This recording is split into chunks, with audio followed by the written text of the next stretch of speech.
అనుకొని చలో పాండ్రిగా ముచ్చట్లు షురు చేసుకుందాం. ధూమ్ ధామ్ ముచ్చట సమర్పిస్తున్న వారు శ్రీహరి పంచతులసి. ముచ్చట్లు షురు. కాదుల్లా ప్రతిపక్షం ఉండనే ఉండొద్దు, వచ్చే ఓట్లల్లో మాకు పోటీ ఎవరు నిలబడొద్దు అని అనుకుంటే ఎట్లా? అగో గట్లనే చేస్తురట పువ్వుపాటోళ్ళు. కేంద్ర సర్కారుకు ఎదురు తిరిగి మాట్లాడినోళ్లను జైల్లేత్తాన్రు. 100 తప్పులు చేసినా కాషాయం కండువ కప్పుకున్నోళ్ళేమో వాషింగ్ పౌడర్ నిర్మా లెక్క మారిపోయి కడిగిన ముత్యాలైతున్నారు. ఇది నా మాట కాదు, ప్రతిపక్షం లీడర్ల అరెస్టులు కేసులు చూసి జనాలే అంటుండ్రు. పాండ్రి ఈ ఊరంగా చెప్పుకుందాం ఈ ముచ్చట్నే. ఏమనుకున్నా మంచిదే. ఈ ఈడీ సిబిఐ బీజేపీలు ఎట్లా నడిపితే అట్లా నడుచుకుంటాయని చిన్న పోరానికి కూడా సమజైతున్నదుల్లో. మీకు కూడా గట్లనే అనిపిస్తున్నదా లేదా? లేకుంటే ఏంది మరి? కేంద్రానికి ఎదురు తిరిగి మాట్లాడినోళ్లను అరెస్ట్ చేసుడు కేసులేసుడు ఇదే కథ నడుస్తాంది. మన జార్ఖండ్ సీఎం హేమంత్ సోరెన్ సార్ ను అరెస్ట్ చేసిర్రు. మన బీఆర్ఎస్ ఎమ్మెల్సీ కవితక్కను అరెస్ట్ చేసిర్రు. ఇప్పుడు ఆమ్ ఆద్మీ పార్టీ పెద్ద sir Delhi CM Kejriwal sir ను అరెస్ట్ చేసిర్రు. ఇక ఇప్పటిదాకా అరెస్ట్ అయిన వాళ్ళందరూ బీజేపీ సర్కారు చేసిన తప్పులను తాపకో మల్కా ఎత్తి చూపినోళ్లే, బీజేపీ మాట ఇననోళ్లే.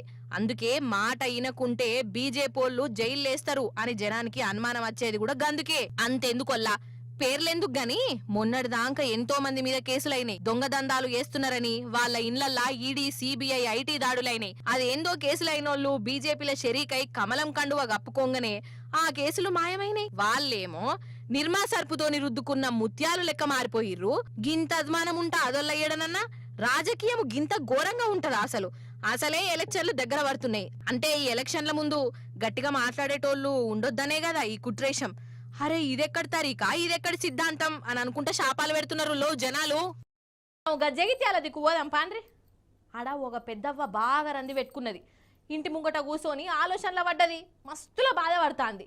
మరి ఆమెను బాధ పెట్టినోడు ఎవడు, ఎందుకు రంది పడుతాంది, ఏంది కథ అరుచుకొని వద్దాం పాండ్రి. పెద్దవ్వా వస్తున్నా నీ కాడికే జర ఉండు. అయ్యో పెద్దవ్వా, ఎవరు అంది పెట్టుకున్నట్టున్నావు కదా. నర్సవ్వా ఏమైంది? అగో తాత కూడా బీరిపోయి చూస్తాండు. ముసలోళ్ళకి ఏం కట్టం వచ్చిందో పాపం. గిట్లనే అనుకుని వాళ్ళని మెల్లగా మెసలిచ్చిన. అప్పుడు అస్సలు ముచ్చట ఎరకైంది. ఏందంటే ఈ అవ్వ పొద్దుగాల 5ంటికి లేచి ఇంటి ముంగటకు వచ్చిందట నుల్లా. అప్పుడు ఒక దేడిది మగ్గాడు పాపం ఈమె మెడలున్న పుస్తల తాడు గుంజుకొని పారిపోయిండు. నీ బంగారుపుదే పాపం పుస్తల తాడు గుంజుకపోతే ఎట్లుంటదోల్లా. అగో ముసలవ్వకు అప్పటి సంధి మనసున పడతలేదు. ఆ దిక్మాల దొంగని యాద్ చేసుకుంటా శాపాలు పెట్టుకుంటా ఇంటి ముంగట గిట్లా కూసున్నదోల్లా. పాపం తాత కూడా చూడు ఎట్లా పర్షాన్ అవుతుండో. ఎంతైనా ఇంటామె బాధపడితే పెనిమిటికి కూడా బాధనే కదా అన్నట్టు ఈ ముసలవ్వ పేరు నరసమ్మ. మన జగిత్యాల జిల్లా వెలగటూర్లోనే ఉంటారోల్లా. ఈమెకు 70 ఏండ్లు ఉంటాయి. కాదోల్లా ఈ దొంగోనికి ముసలవ్వ సొమ్మే కావాల్సి వచ్చిందా? వాని కడుపు గాల, వాని మైసమ్మ మాయం చెయ్య, వాని చేతులకు జట్టలు పుట్ట. నరసవ్వ నువ్వేం ఫికర్ చేయకు, కూర బువ్వ వండుకొని చల్లబడు. అగో తాత చూడు ఎట్లా చూస్తుండు పాపం. అయినా దొంగడు ఎంత దూరం పోతాడు పటు. ఇయాల్లో రేపో బరాబర్ దొరుకుతాడు. నీ షైన్ నీకస్తది సరేనా? ఓ దిక్కు డ్రగ్స్, ఇంకో దిక్కు గంజాయి. ఊరి జనాలు పట్నం పోరలు అందరు కలిసి మత్తులో సిత్తు. అయ్యో ఏందంట అరోల ఈ కవిత్వాలు కావు వాస్తవాలు. అగో ఈ నడుమ గంజాయి డ్రగ్స్ ఏడబడతాడ దొరుకుతూనే ఉన్నది కదా నోళ్ళ. సప్లై చేసేటోడు చేస్తూనే ఉన్నాడు, కడుపులు వేసుకునేటోడు వేసుకుంటూనే ఉన్నాడు. అగో ఒక్కరోజే ఏ పాటు దొరికిందో చూడుండ్రి మన దిక్కు. డ్రగ్స్ గంజాయి ఒకదానికొకటి బాగానే పోటీ పడుతున్నాయి కదా మన దిక్కు. బాగా పైసలుండి మత్తులో ఉండాలనుకునేటోళ్ళు డ్రగ్స్ తీసుకుంటారట. పైసలు ఎక్కువ లేనోళ్ళు రిమ్మ కోసం గంజాయి తీసుకుంటారట. నిజమేనా అనోళ్ళా? ఎందుకంటున్నా అంటే అటు డ్రగ్స్ ఇటు గంజాయి జోరుగా హుషారుగా అని అనుకుంటా స్మగ్లింగ్లు చేసుకుంటా మందికి అంటగట్టుకుంటా మత్తులో ముంచుతాన్రు. ఈడా ఆడా అని కాదు, ఏదన్నా వ్యాన్నో కార్నో అనుమానం వచ్చి పోలీసులు ఆపిర్రే అనుకో, మంచిగా దేవులాడితే అందులో గంజాయి డబ్బాలు బయట పడుతున్నాయి. కిలోలకు కిలోలు దొరుకుతున్నాయి. విచిత్రమైన ఉపాయాలు చేసి మరీ సప్లై చేస్తున్నారు లో ఈ గంజాయి దొంగలు. ఇక ఇటు పట్నం దిక్కేమో ఆ దిక్కుమాల డ్రగ్స్ మీద పడ్డారు. గా బొల్లారం దిక్కొల్లా ఒక కంపెనీ పెట్టి అందులో డైరెక్ట్ డ్రగ్స్ నే తయారు చేస్తుర్రట.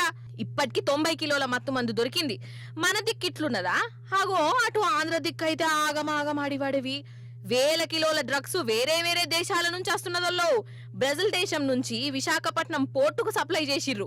అగో ఈ కంటైనర్ల నిండా డ్రగ్సే ఉన్నదట. అంటే అక్కడి జనాలను మత్తుల ముంచుదామనుకుంటురా ఏంది? అసలే ఓట్లు దగ్గర పడుతున్నాయి, ఇన్నొద్దులంటే మందు బాటిల్ ఇచ్చేదట. మరి ఇప్పుడు అప్డేట్ అయిపోయి బాటల్ల జాగల డ్రగ్స్ ఇస్తున్నారా ఎట్లా? ఏందో ఏమో పటు. వారు శ్రీహరి పంచతులసి ఇవ్వన్నట్టు లయాలిటీ ముచ్చట్లు. మళ్ళీ రేపు వస్తుంది కదా మీ మల్లీశ్వరి, అప్పుడు వచ్చేటప్పుడు ఇంకిన్ని ముచ్చట్లు తీసుకొని కలుస్తుంది మీ అందరినీ. అప్పటిదాకా మీరైతే చూస్తూనే ఉంటుంది టీ న్యూస్. నేను ఉంటా మరి. నమస్తే, టాటా.